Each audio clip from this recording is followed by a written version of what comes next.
Okay, so we're using special triangles. I should have really wrote that in the title here. But we're using special triangles, and we're trying to find the area of this triangle.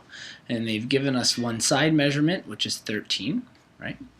And they've told us cos B is root 3 over 2, which is also the same as cos 30, right? Because that would be the adjacent over the hypotenuse. So in other words, we can actually give this a ratio. Okay, think of this like it's a smaller triangle. In fact, it's related to this triangle down here. This is our cos B, so it might be in our best interest to actually turn this one around, flip it so it kind of looks similar to that. So let's see if we can't do that. Group this together, bring it over here, just so we have something to reference from. And that's kind of what it looks like. Right? So in other words, this is a ratio of the other one here. We have this is 30, which then means we know that this is 60 degrees, if this is 30 degrees, and of course this is 90 degrees, right? Which also means this is normally, or in our special triangle, this is a 2, and the ratio to that is going to be a 1, and this is going to be root 3, okay? So what we can do is try to find a ratio using similar triangles. Bring this up here. Okay, so we are going to set this up like a similar triangle, and the idea here is our 13:2 ratio. Okay, we don't know what this is. We can give it a variable. We can call this y if we want, and this one z. Okay, this is going to be a root 3 to y ratio. And this one is going to be z, or 1 to z ratio. There's something going to be set up there.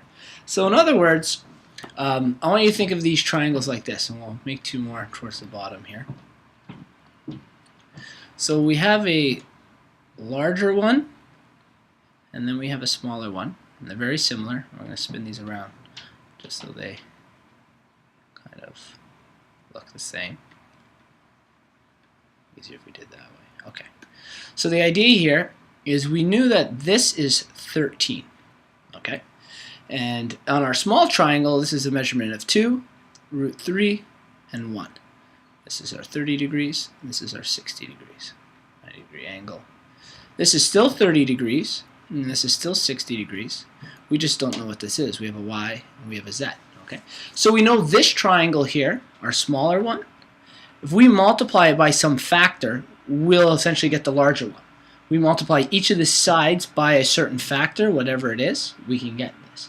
So in other words, the way I would set this up is I could say that the number 2 times, we'll call the factor k. Okay? 2 times k is going to be equal to 13. That same factor is going to work with root 3 times k, as soon as we find it, is going to be equal to our y, because these are the similar sides. And again, our number 1 times k is going to be equal to our z, whatever that is. Okay? And we can find the k factor very quickly. The k factor here is k is going to be equal to 13 divided by 2. Now, you might be tempted to use decimals, but when using special triangles, they usually want you guys to be exact. So you actually tend to leave things in radical form or square root form and fractions. Okay? So our k factor is 13 over 2. So with that being said, this down, get some room. We're going to substitute 13 over 2 in for k. Okay, so we're going to take this value and replace the k here. Because we know that if I multiply the small triangle by 13 over 2, if I multiply each of the side lengths, so if I multiply 2 by 13 over 2, I'll get 13. If I multiply root 3 by 13 over 2, I'll get whatever side y is. And then same with 1. 1 times 13 over 2, I'll get side z. So this scale, it's like a scale factor is the idea here. So in order to figure out what side y is, I'm going to take root 3 and multiply it by 13 over 2. So we get root, oops, that's the one I wanted. Root 3 times 13 over 2 equals y. Let's get some more space here. Well, remember I said they want things to be exact? Because root 3 is going to be a large decimal, 13 over 2 is going to give me 6.5 times a large number with a large decimal, I'm actually not going to equate them. My answer is actually going to be side y is equal to root 3, or sorry, usually right in front, 13 times root 3 divided by 2 is equal to y.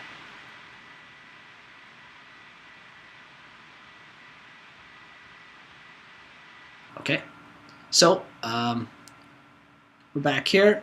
We got 13, root 3, 13 times root 3 over 2 is our y, we'll call it. I'll just kind of highlight the sides so we can keep track of them. So my y side is this value here.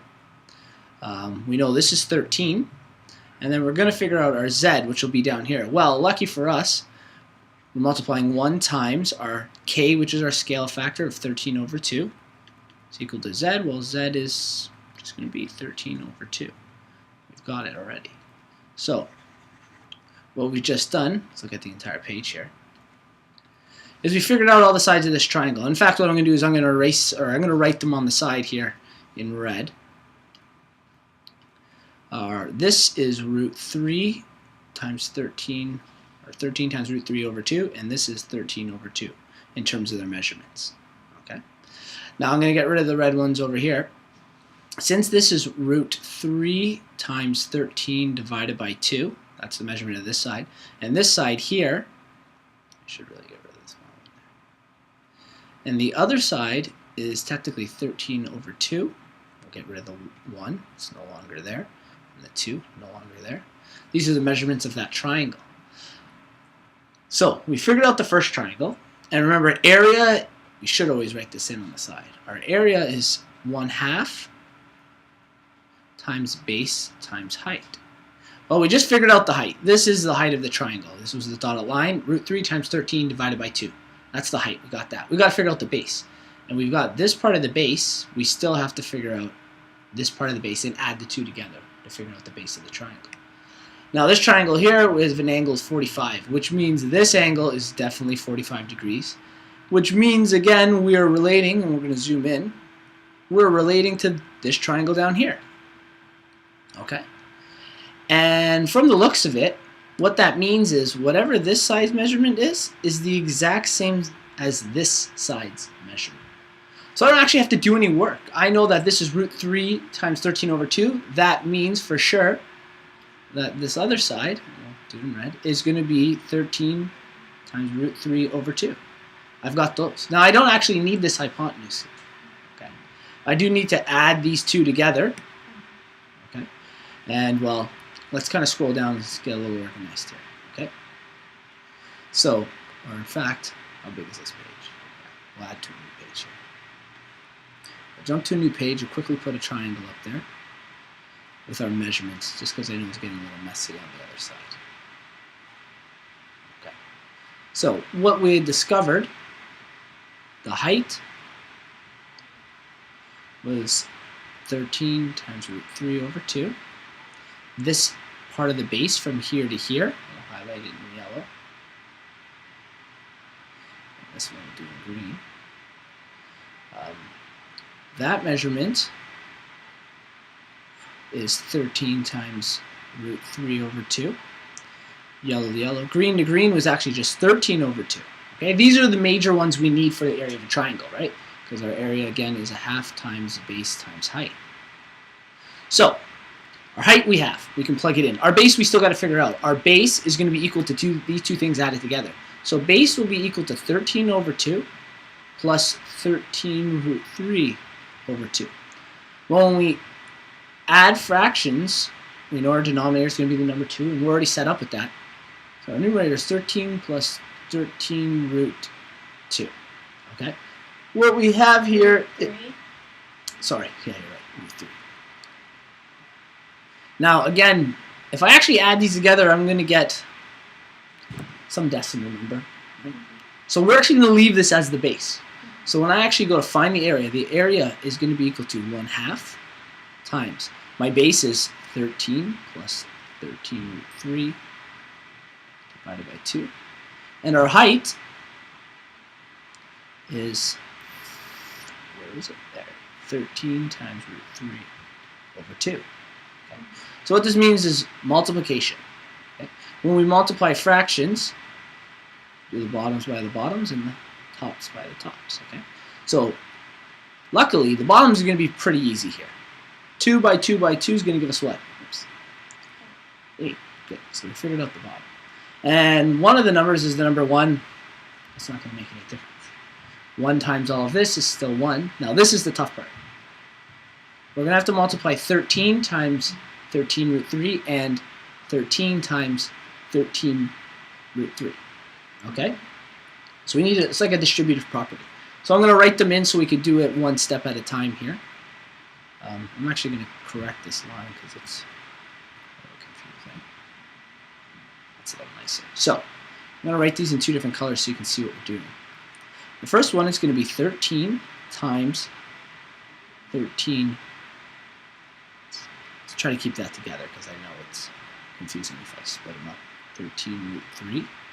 So that's one pair of them. Okay. Plus, because we have a plus sign. And again, this one is 13 root 3 times 13 root 3. Well, think of those root 3's like any common variable. What we would do is we normally just multiply our coefficients together, right? So I'm going to multiply our coefficients together.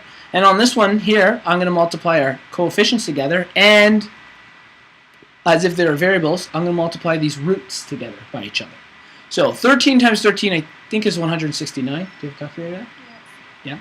So 169 times root 3 plus 13 times 13 is 169 times root 3 times root 3 is actually just the number 3. And again, it's all over 8.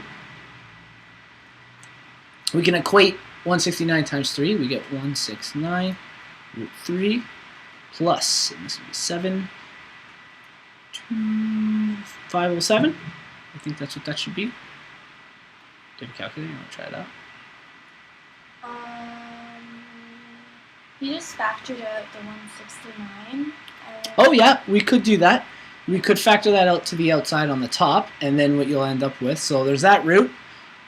We could factor out 169, so we get 169 root 3 plus 3 divided by 8, right? Both of these are technically the exact same thing. Just one's in a... And this is much nicer to look at, the one that you said here where we factor out the 169. It is much nicer to look at than this one here, 169 root 3 plus 507 divided by 8. But both of those would be the same answer. Yeah. Quite a bit of work just to find the area of that one triangle.